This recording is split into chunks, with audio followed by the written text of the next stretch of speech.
question why. You know why? Indians are very clever. They know the township economy. Now they create means for them not to go out when they want to acquire services, even to render services. So they keep it from within. Now Tinasi busy, we are sold an idea of malls. The very same malls that cannot employ the local people.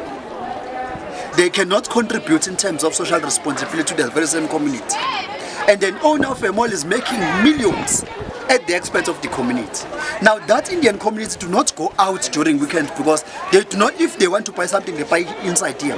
If they want to buy a car, they buy inside. If they want to go to the mall, they go inside. If they want anything, they go inside. Each and every corner, there is a retail industry. Each and every corner, there is a garage. They are manufacturing cars. They are doing everything. They are servicing income. So we need a change of heart. People must be given budgets to ensure that they undergo their own activism within their community, so that they contain the township economy, so that they are able to establish the life of the townships. Not a councillor is elected today.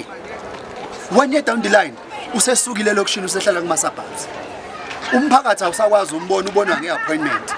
The very same person that is in la iholo akasakwazi ukuba sesebhle emphakathini yethu. So if a councillor, somebody that is supposed to be close to the heart of the people, is not, what are we expecting? But nonetheless, we are saying, let us go all out and vote for the ANC. But let us not endorse corrupt councillors to come back and corrupt our government, because we want a corruption-freeless government.